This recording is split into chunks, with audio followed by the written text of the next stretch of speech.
Wait, Legal Eagle made a D&D video? Okay, we gotta watch this.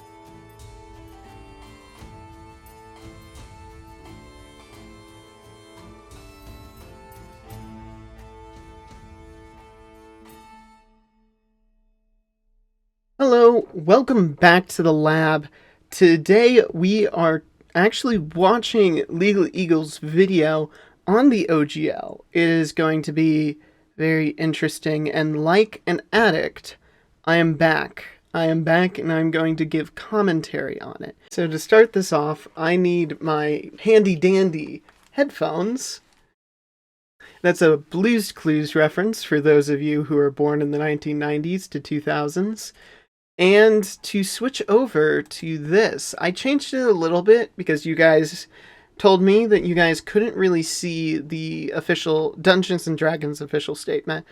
And this will be interesting because I'll have to go back through and see if you guys can hear okay, because I'll be giving commentary on top of the video sometimes. Dungeons and Dragons has altered the deal. I love Legal Eagle's editing team. Wizards of the Coast, which publishes Dungeons and Dragons, has operated under an open gaming license. OGL. He's really good at legal analysis. I do think he gets a lot of the nuances wrong here.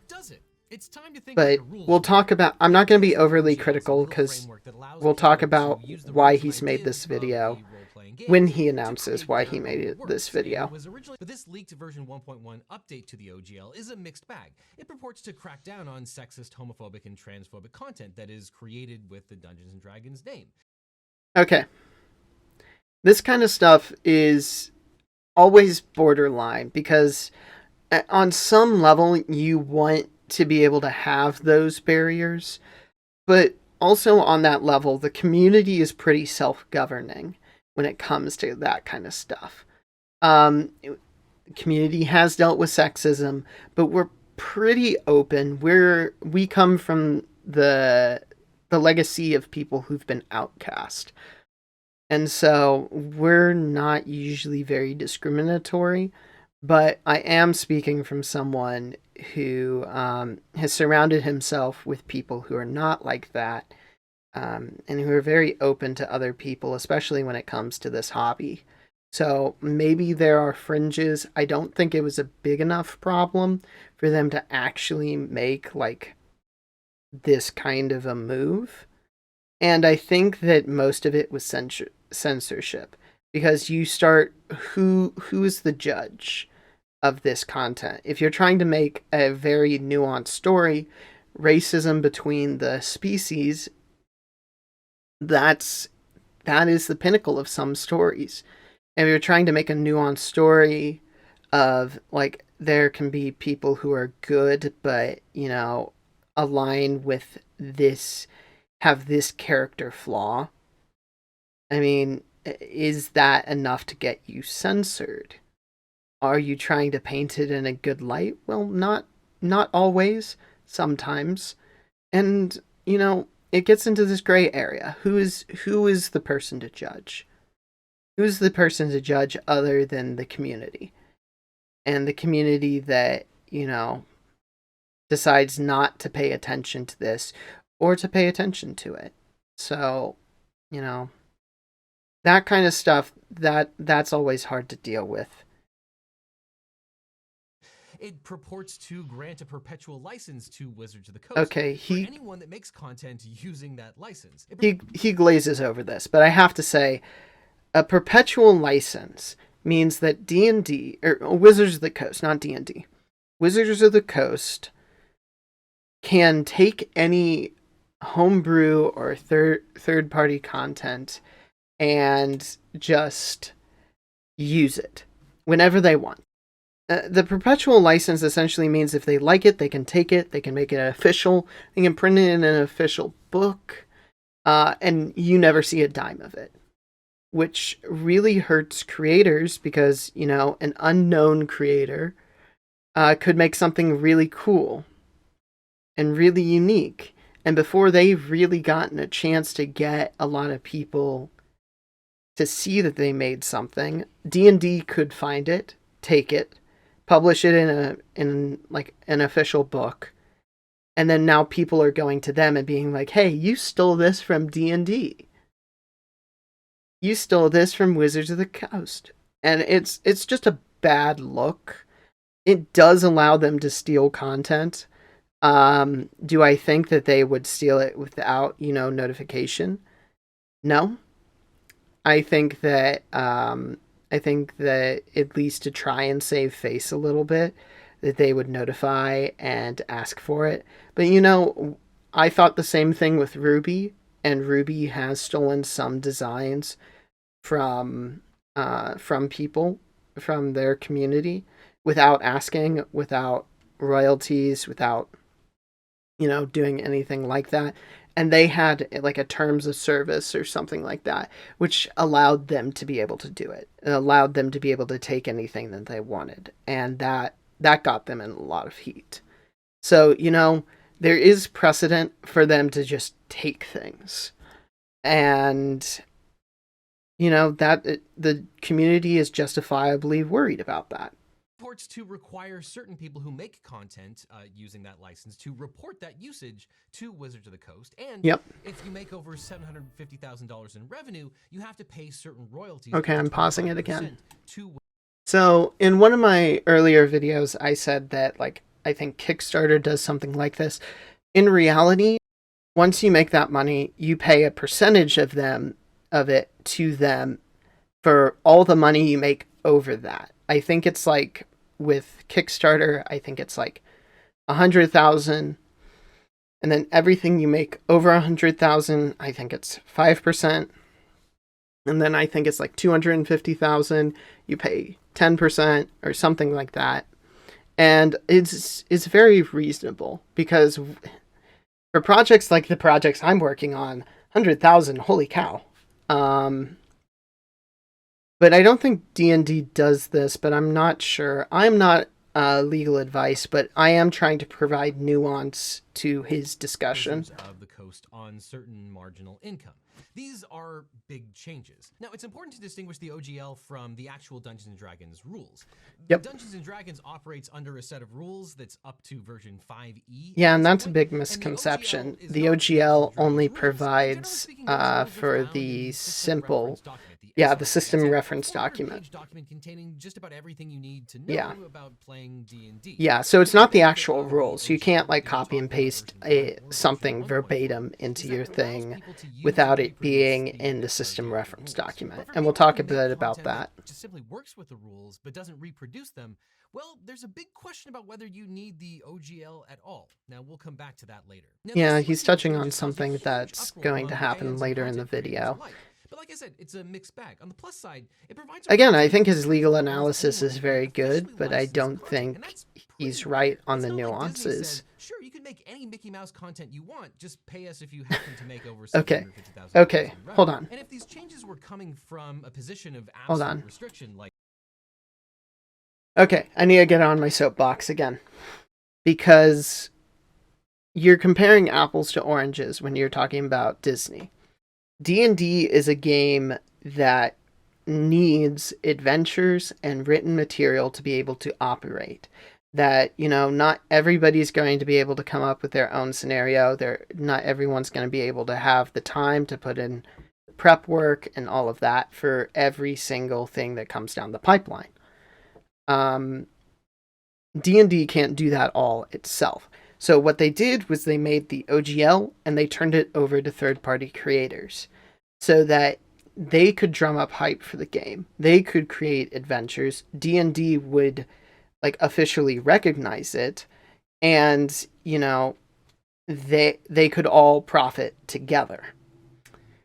If I make a Mickey Mouse and Minnie fan fiction, and it's like a slice of life. They're living at home. One of the Animaniacs is a part of it. He makes cameo stuff. I'm not adding any value to Disney. In fact, you could say I am taking away value from Disney. And I could be doing something very illegal at that point. But I'm not adding any value. The difference is that D&D relies on these creators to be able to make a profit. It is not profitable enough on its own to be able to, you know, be able to make all the adventures it would need to remain as popular as it is. So, I mean, that's part of the reason why you have, like, most people play D&D, because most people are creating for D&D. So what you're doing is you're kind of saying, hey, look at this corporate entity that has that, has enough money and bottom line to be able to create stuff, to constantly be able to put Mickey and Minnie in front of our faces, and comparing them to a company that has not invested in that infrastructure. You really can't compare the two. They're two separate businesses with separate business models that view the community completely separately. And for one, the community is the consumers. For another, the community is the creators, and almost like a business partner plus consumer.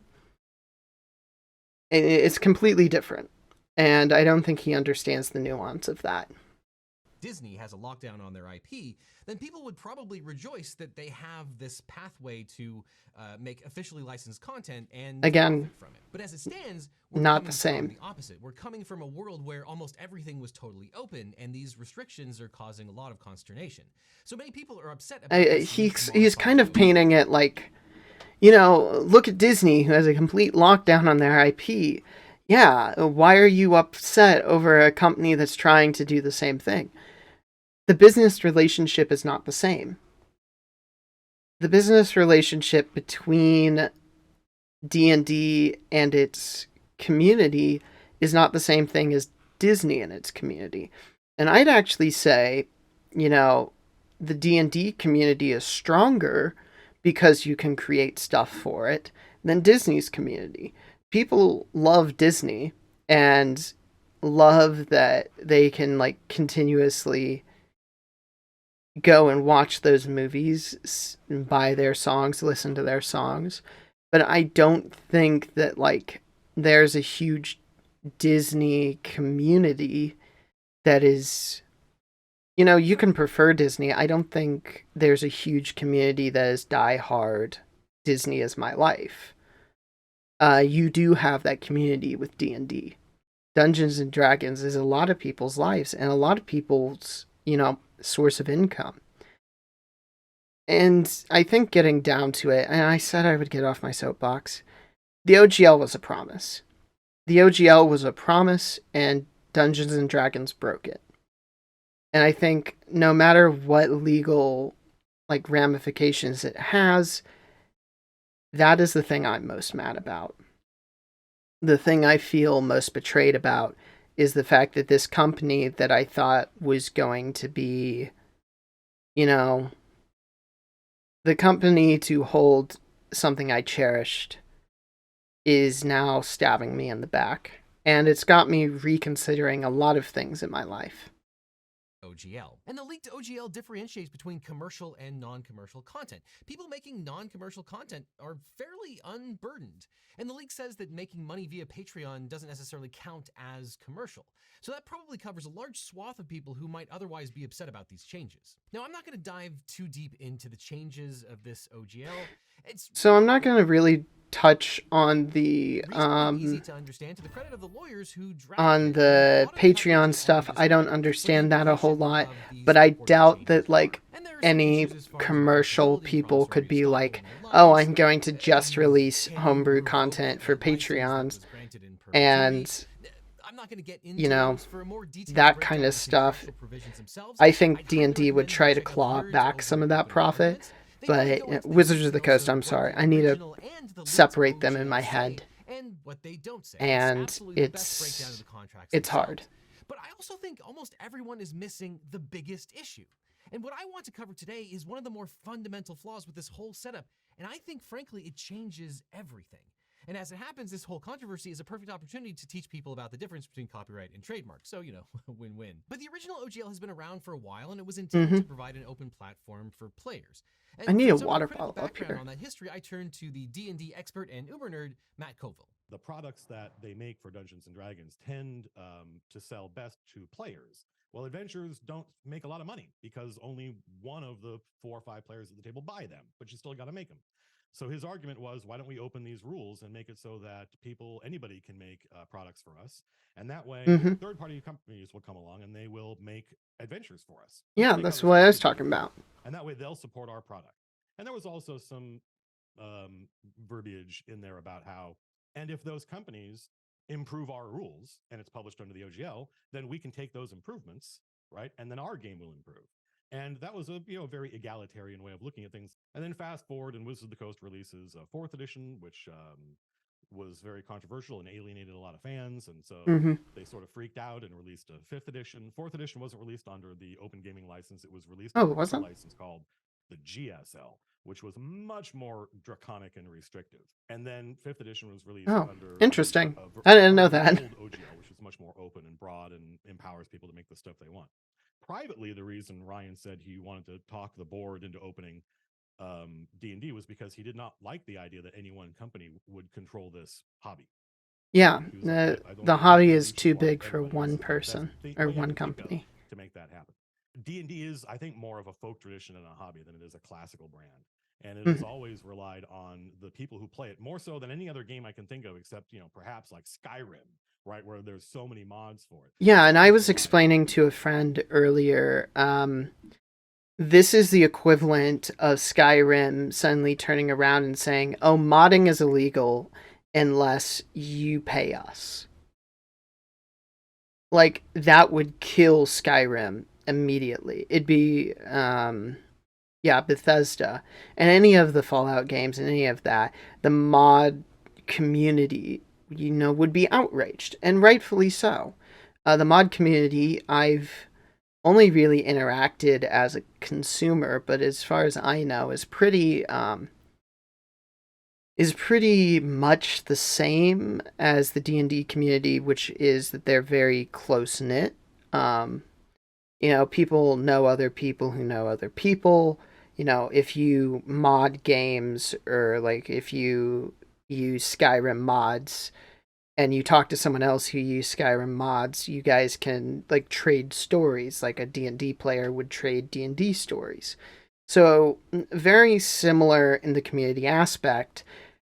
Bethesda would never do that because the only reason they can keep making Skyrim is because the mod community keeps improving it. I've played vanilla Skyrim. I actually have Skyrim 360 that I got not too long ago. It does not hold up against games today. It is the mod community that makes it great. So, enough of my soapbox. Things like The Thief come from people playing in Los Angeles and coming up with a new class and literally calling up Gary Gygax on the phone. Gary Gygax. And he's like, oh, that's cool. The nerd who partied the most. Right. So that relationship between the players and the people making the game has always been a lot more... It was so fun. And weirdly nuanced than almost any other game I can think of. Okay, so with that background out of the way, let's talk about the difference between copyright and trademark. I promise it will be worth it. Now, copyright is a certain legal protection for expression. When you have an original work of authorship, whether it is a movie or a novel, and you affix it to a tangible medium, well, then copyright will protect that expression. Copyright does not protect ideas. It does not protect processes. It protects expression, whether that expression... Yeah, ideas are not protected, and that's a big thing. Video, copyright will provide quite a lot of protection. Trademark is about serving to identify the source of a particular product or service to distinguish that product from other sellers in the marketplace. The idea with trademark is you don't want consumers confused. You want people to actually know what they're buying at the time of sale. And trademark is a little bit different in that it can last forever. As long as someone is actually selling the trademark good, that trademark will continue for the protection of consumers. Now, Dungeons & Dragons as a tabletop RPG product product involves both. It contains copyrightable pieces of expression as Mm-hmm. well as trademarkable elements that are meant to identify it in the marketplace. Let's use a board game that everyone is familiar with, Monopoly, as an example here. The name Monopoly is trademarked. There is a long history of the Monopoly trademark that dealt with years and years of litigation. Let's put it aside for the moment. Of Monopoly is also trademarked. The Mm-hmm. official Monopoly board, the actual squares and everything on it, that's copyrighted. That is expression. It's as if it were a painting. And then sometimes within board games, you have specifically detailed characters that can be copyrighted. For example, in Monopoly, Rich Uncle Pennybags is a copyrighted character. And in Clue, you have Colonel Mustard. Those are So- copyrighted characters.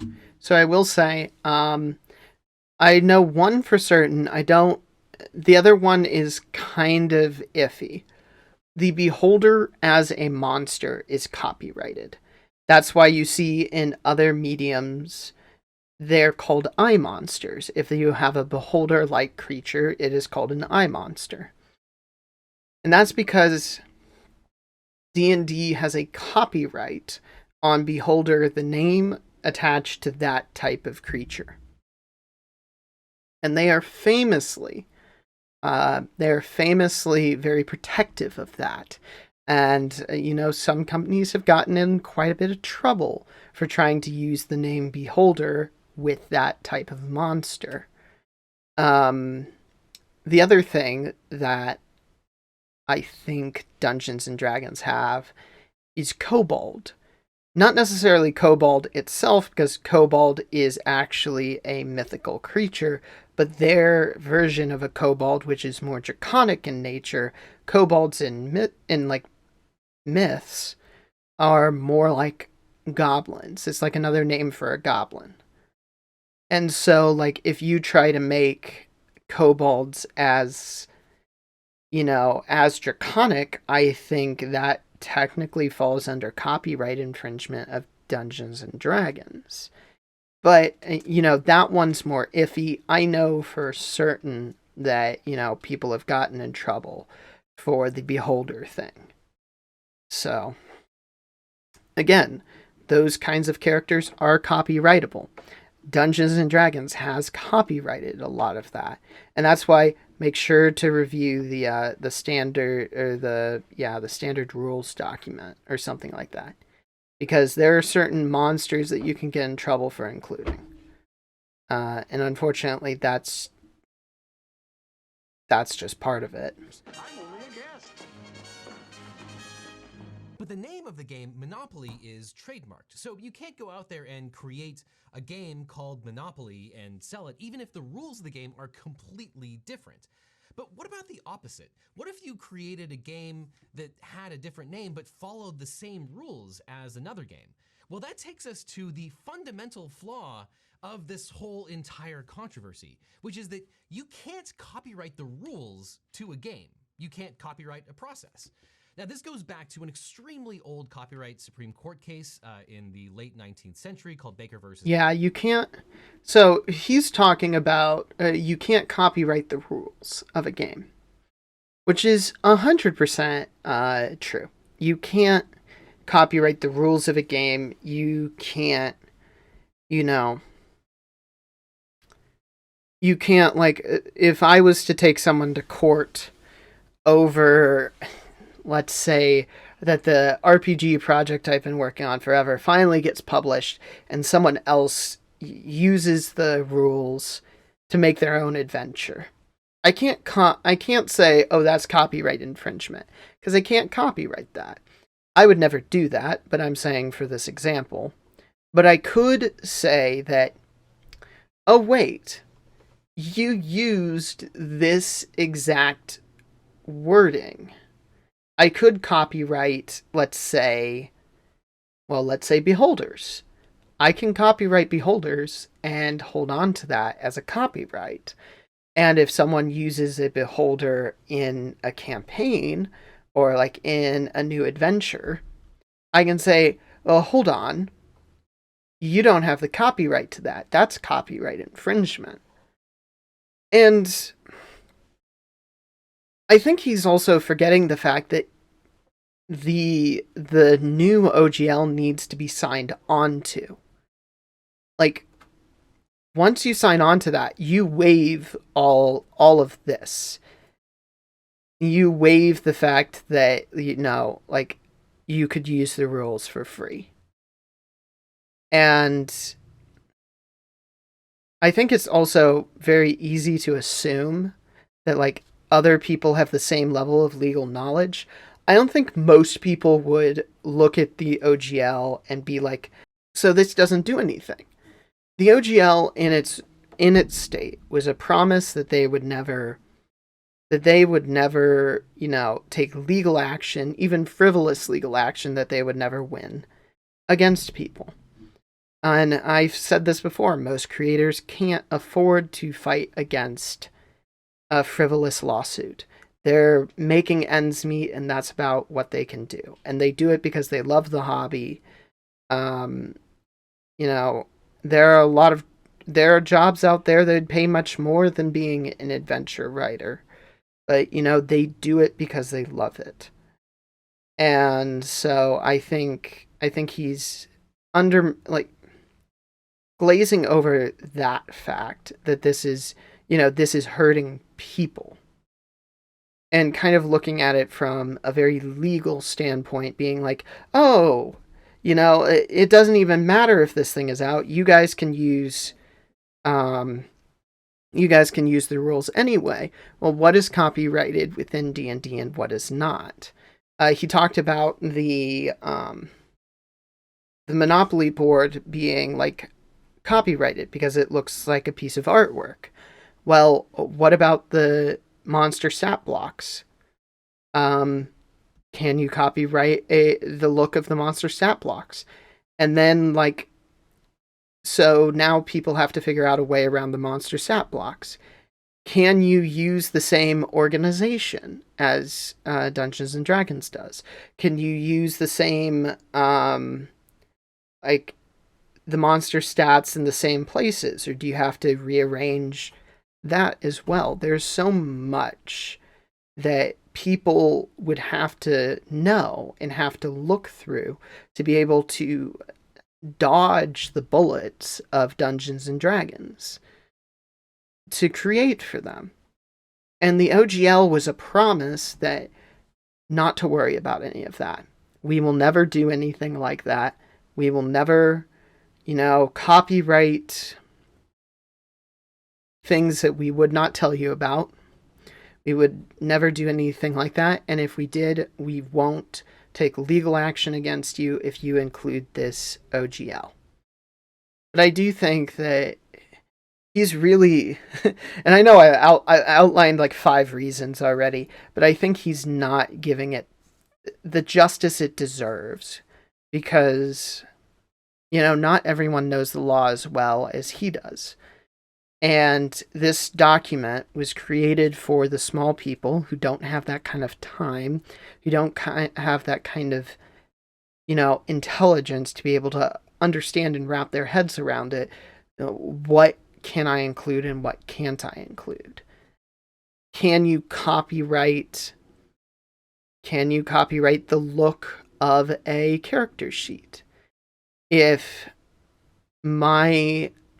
let's say my adventure contains a couple of pre-made character sheets, and they look like the Dungeons and Dragons character sheet, is that copyright infringement?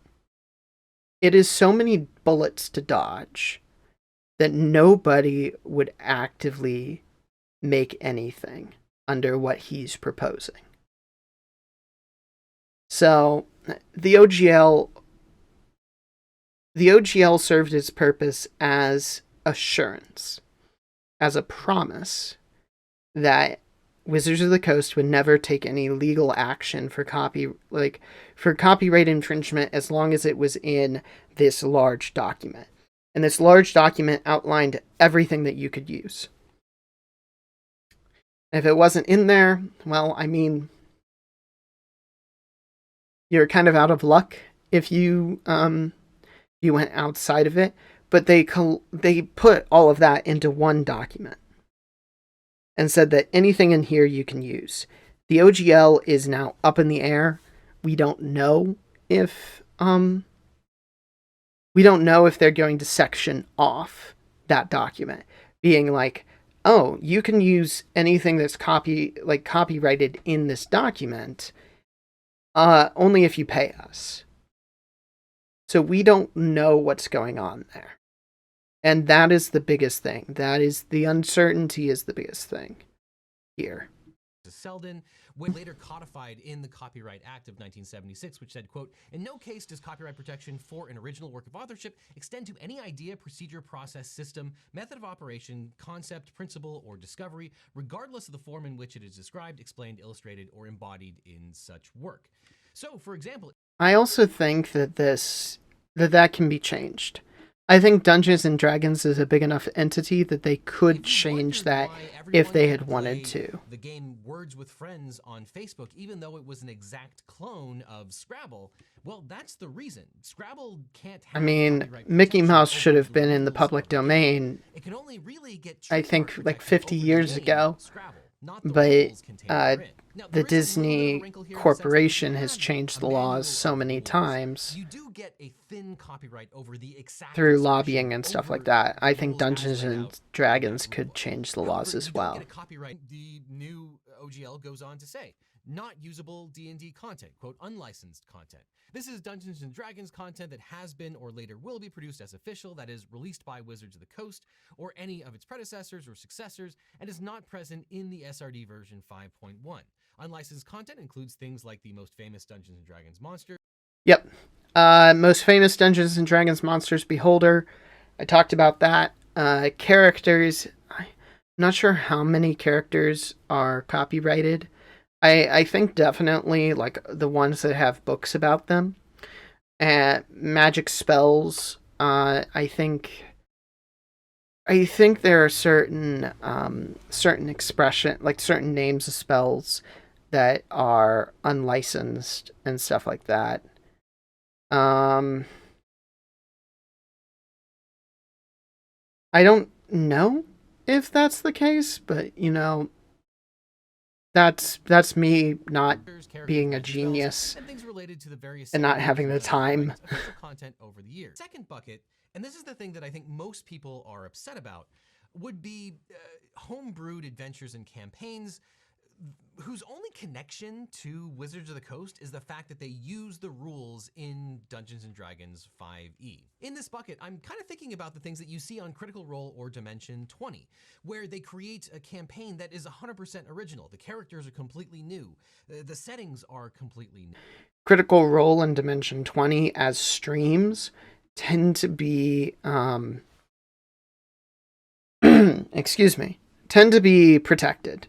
They're very much just using the rules. You never see anything like... You never see any of this stuff put onto camera or anything like that.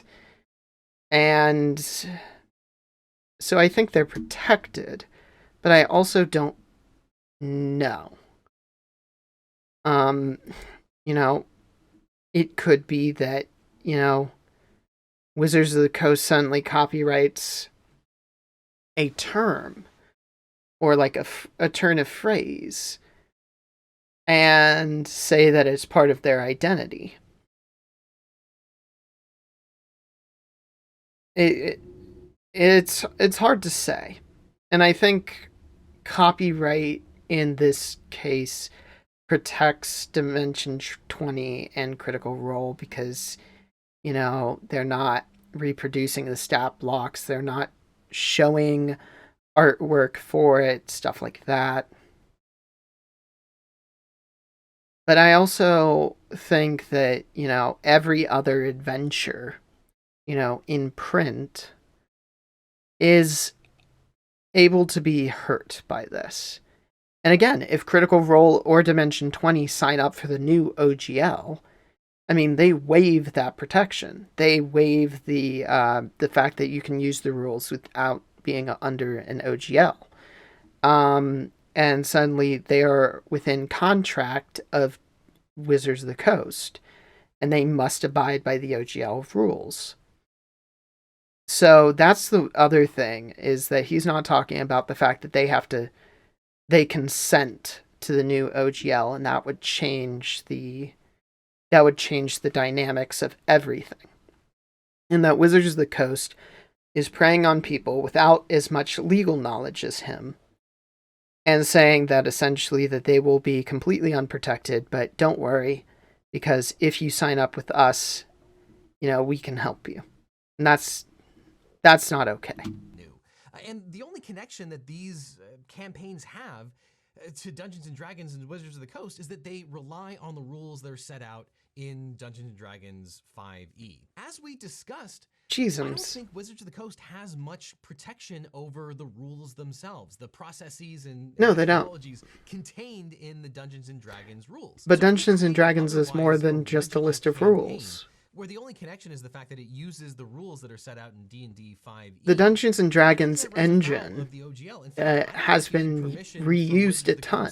In any case. Now, admittedly, there's a lot of gray area here, because it's not as simple as one bucket for fan art and one bucket for homebrew. Wizards of the Coast in D&D has all kinds of different characters. Some are pre-made. Now, arguably, those characters are often in the service of the mechanics of the game. They define the strength or speed or dexterity of these particular characters. But there's also backstory there. So does that create the kind of character that is protected like Colonel Mustard or James Bond? Or is that simply a rule in the game that functions within that rule-based universe? You could also make an argument that any of the monsters that are included with a backstory, you could copyright. Tabletops are basically, if you are a big player in the space, like Critical Role or Dimension 20, there might be some true advantages to making sure that everything is officially licensed by Wizards of the Coast, and they might not be able to avoid it. And certainly, if you are going to create your homebrews that are not... Well, I think even if you're... I think even more so if you're a smaller creator, if you can make sure that Wizards of the Coast is never going to come down and bring the hammer down on you legally, that's huge, because Critical Role, they might not want to, but they have the money to be able to actually fight off a lawsuit or two. Some guy on DM's Guild who's published, 20 different homebrew, and he's only done so because he loves the game, he's not making enough money off of that to fight off a lawsuit. And in Wizards, entire thing, they'd only have to do 2 or 3 of those to scare enough creators into either signing up or getting out. And, they might attack some of the bigger creators to make a point with frivolous lawsuits. Even if you're entirely in the right here, Wizards of the Coast could slap you with a slap lawsuit in one of the states that do not have anti-slap laws, and drain you of time and resources. And they'd only have to do that 2 or 3 times to fairly well-known creators to get their point across that they are no longer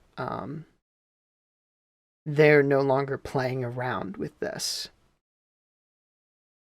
And they would chase every creator out.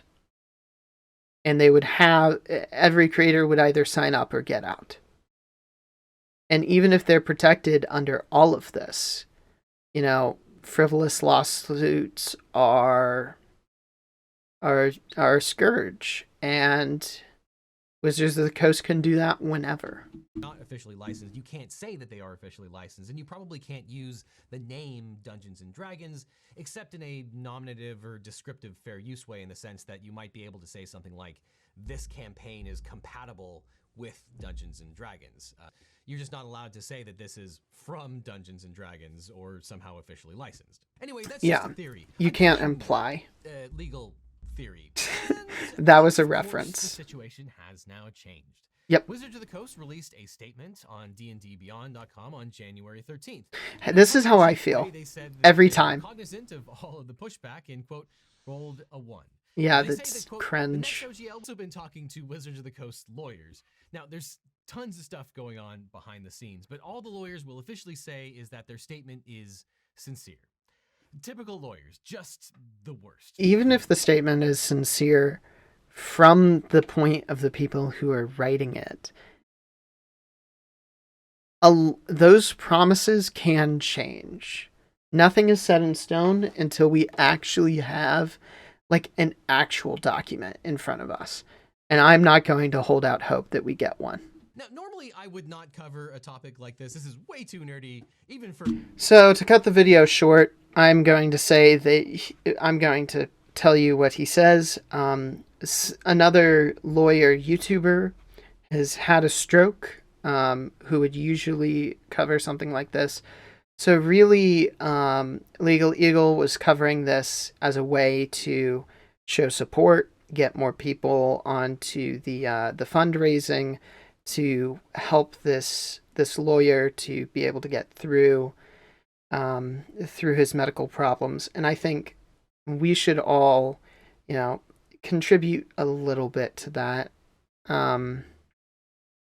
But I also, and it's why I gave Legal Eagle more of the benefit of the doubt when it came to a lot of this stuff, because I could really tear into him. I'm not going to do that.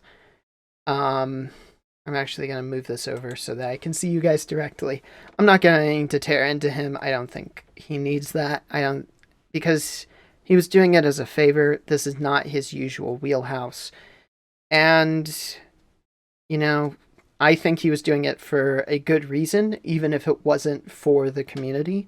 I just wanted to provide nuance to this discussion. He's talked a lot about the copyright laws of Wizards of the Coast and like exactly what you can reproduce, but he hasn't really understood the vast amount of content in it. Certain things that can be, copyrighted within Dungeons and Dragons. So yeah,